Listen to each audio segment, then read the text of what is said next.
Buongiorno, in questa fase on the road oggi sperimentiamo una cosa: far vedere, se qualcuno viene a Napoli, dove poter andare a comprare delle belle borse. C'è gente con il casco per strada, vorrei sottolineare, giusto per cominciare a fare una piccola polemica, perché i giornalisti fanno vedere solamente c'è il signore davanti a me col casco, no? Giusto per dire, non è un figurante. Ho pensato che era bello, poiché devo comprare delle borse nuove, andarci direttamente, approfittare di questa bellissima giornata, non andare al mare, quindi ho rinunciato al mare, alla mia abbronzatura, sta scomparendo anche l'autoabbronzante, ho desistito a metterlo perché sapevo che voi avreste apprezzato anche il mio pallore, nonostante tutto, ho abbondato in make up, porto un po' in giro per Napoli nel frattempo.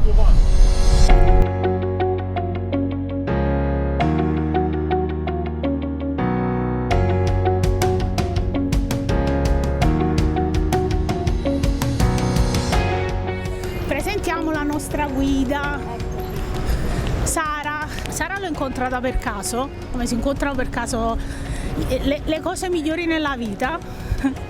E Sara ha una storia fatta di competenze, fatta di amore per questa terra e fatta per amore pure del lavoro che facciamo. Dove ci stai portando?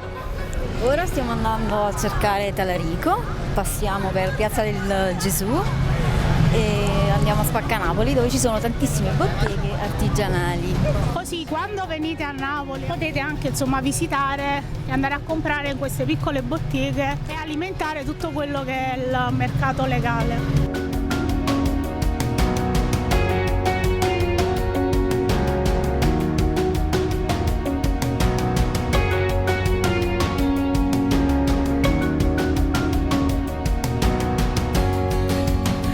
Raccontiamo un pochino com'è nata. Io vedo pure gli ombrelli, perché so che di famiglia fate gli ombrelli. Esatto, okay. Praticamente nasciamo nel 1860 come ombrellai dal Trisavolo. Poi nonno Giovanni nel 1924 decise di inserire anche la pelletteria e così via. Avendo avuto 7 figli, c'è chi ha deciso di fare l'ombrello, chi ha deciso di fare la pelletteria. Ci ritroviamo, tagliando più a corto, 2020. Io faccio la pelletteria, mio fratello e mio zio si occupano ancora dell'ombrello. Mio zio attualmente 88 anni. Allora faccio. Tu fai una pelletteria però in maniera molto artistica, perché mi dicevi prima, sì. Insomma, tu alla fine idei e crei con la pelle. Esatto. Tu non disegni neanche? No, il disegno mi piace disegnare, però per pigrizia passo avanti direttamente al cartamodello che rimane in mente e lo trasporto sulla... Qual è uno dei primi modelli che hai creato? Allora, uno dei primi modelli è un modello di papà, però non creato da me, che ho fatto più che altro, okay. Quello che mi ha insegnato a cucire, perché io prima facevo solamente banco con papà, taglio, banco, poi dopo quando lui andava a mangiare a casa, andava a pranzare, io di nascosto mettevo sotto la macchina per cucire, cercando di non fare guai, però lui scendeva, chi ha toccato la macchina, la prima cosa. Però poi dopo gli ho dato soddisfazione, insomma era questo modellino qui, che è un modello a secchiello che facciamo in 3-4 misure con variazioni. Questo modello che papà faceva quando aveva lui 16-17 anni, quest'anno ne avrebbe avuti 81, quindi lasci immaginare, c'ha veramente 65-66 anni.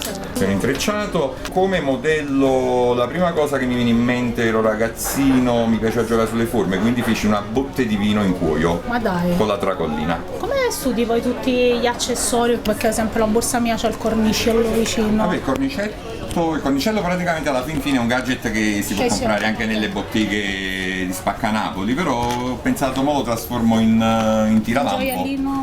Ho comprato le catene, gli anellini, poi naturalmente questo si vende come portachiavi, come portafortuna, però io ho staccato tutto il vecchio perché poi comunque la catenina è leggera, ci ho messo una catenina forte di ottone e poi l'anellino pure, insomma abbiamo creato il tiralampo. Gli accessori poi tutto quello che non si vede in giro, ecco, tipo per esempio vedi questo sole qua, Sì, no, che meraviglia. Questo per esempio l'ho trovato da un fornitore che secondo me sono rimanenze degli anni precedenti, anni 90, anni 80, insomma. E quello che ho trovato, quello mi sono comprato. Insomma, 40 pezzi, più 40. Dove riesco? Tu spedisci in tutta Italia, giusto? Tutto il mondo. Tutto il mondo, ok. Il nostro piccolo, naturalmente. Diciamo che il pronto vendita che abbiamo sul sito, chi vuole acquistare, ecco, recentemente abbiamo spedito in Giappone, Stati Uniti, Germania, Francia, Belgio, Olanda e così via. Poi abbiamo una pagina Facebook, Instagram dove ci seguono da gran parte del mondo, che poi siamo pubblicizzati su tutto il globo perché siamo a Spaccanapoli, quindi una strada dove, Covid permettendo, insomma, abbiamo un passaggio turistico di milioni e milioni di persone all'anno. E quindi da tutte le parti del mondo, la gente pure dalle isole Hawaii qua dentro, insomma, manca solo il polo sud e siamo al completo.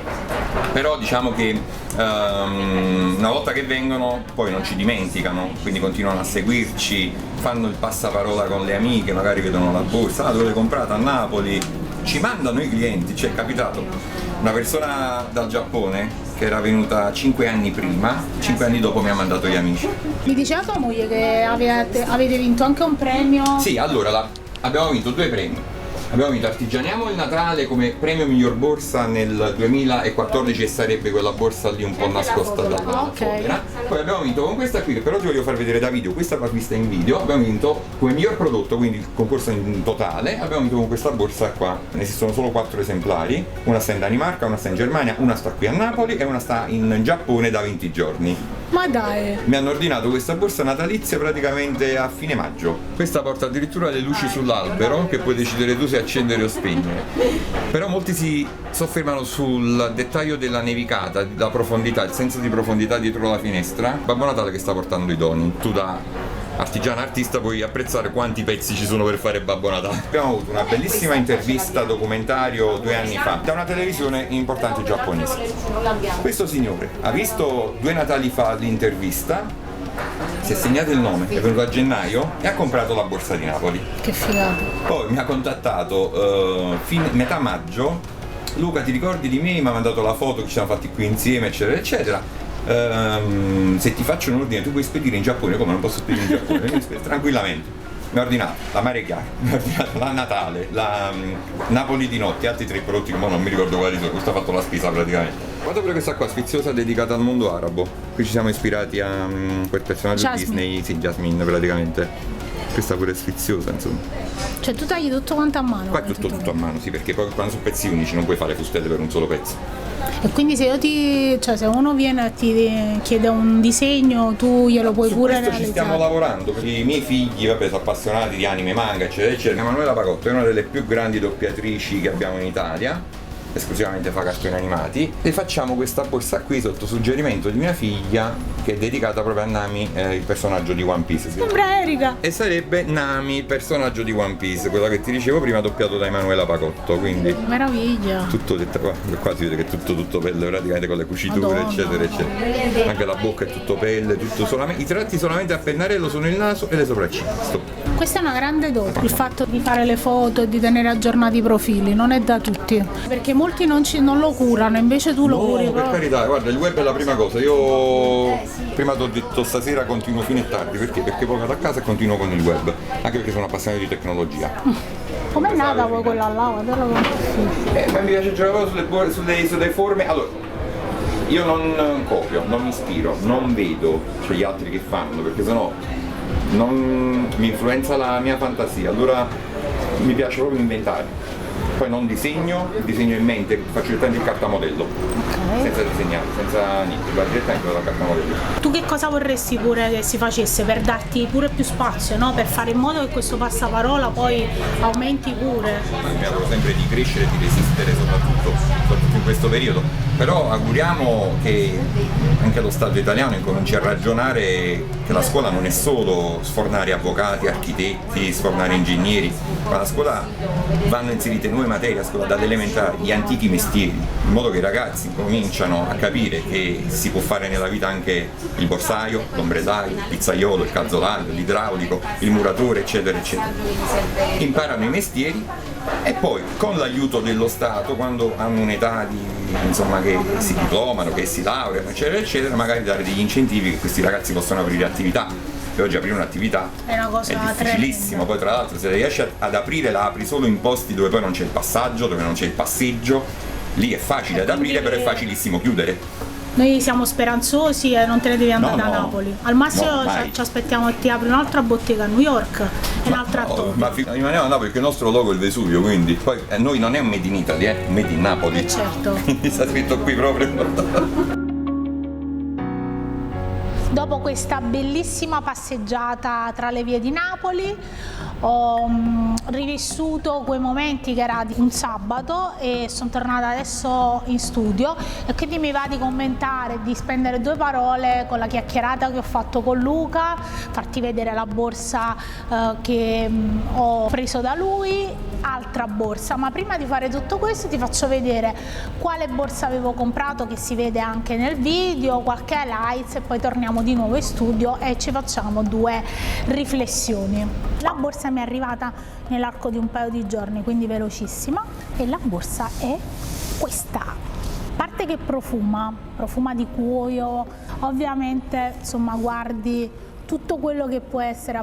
Questo è un tiralampo ed è praticamente, cioè, per farti capire, per noi non sono per niente scaramantica, però insomma, serviva proprio un altro cornicello di questi periodi. C'è l'immagine del golfo di Partenope con le barchette, con il Made in Italy, ma soprattutto con questo azzurro declinato in tutte queste, diciamo, tonalità, e poi c'è ovviamente il marchio ristampato col Vesuvio di sfondo. Dietro è completamente liscia, guarda che bel colore di cuoio, anche all'interno è pelle, le cuciture sono a contrasto di questo cotone chiaro. Da questo lato qui non c'è nulla, da quest'altro lato c'è una tasca con la lampo e poi ci sono il classico portacellulare.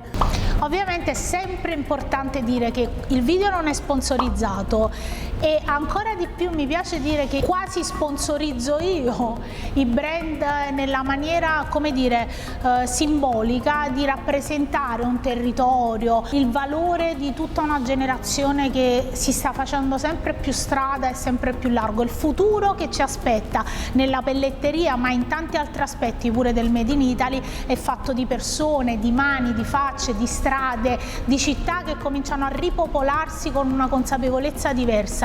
Non possiamo ancora abbracciarci, stare vicino, dobbiamo ancora in alcuni luoghi tenere la mascherina, fare attenzione a tante cose. C'è però da dire che si è cominciato di nuovo ad apprezzare tutto quello che c'è dietro, e quindi i rapporti, le persone, lo studio. Luca ha affrontato diversi tratti di quello che sono poi i percorsi comuni. Ha parlato di scuola di pelletteria perché ha detto non tutti quanti possono fare gli avvocati, i magistrati, gli ingegneri, c'è bisogno anche di persone che imparino a fare le borse, le scarpe, l'idraulico, il muratore, i mestieri manuali, e paradossalmente il sud, Napoli, in testa e tutto il resto, ha nelle mani un grande sapere e una grande ricchezza, e che va coltivata creando la scuola di pelletteria, che dico da anni e che forse in piccoli tratti sto riuscendo pure a metterci le basi. Quindi io continuo a credere in questa cosa e Luca mi ha dato manforte perché è fondamentale.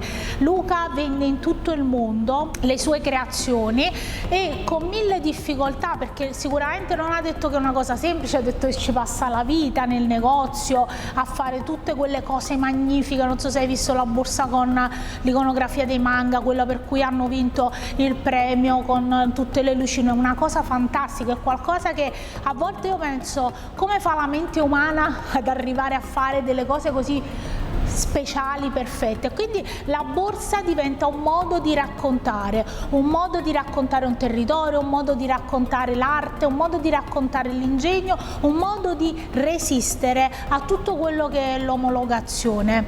Luca affronta poi vari temi nella chiacchierata che secondo me sono anche fondamentali. Le persone si devono riappropriare della voglia di informarsi, di essere curiose, di guardarsi intorno anche quando vanno a passeggiare durante i periodi turistici. Io spero che il Comune di Napoli, ma così come poi tutti i comuni italiani, comincino a valorizzare le vie della pelle, le vie della pelletteria, le botteghe, i negozi e tutto quello che ne consegue.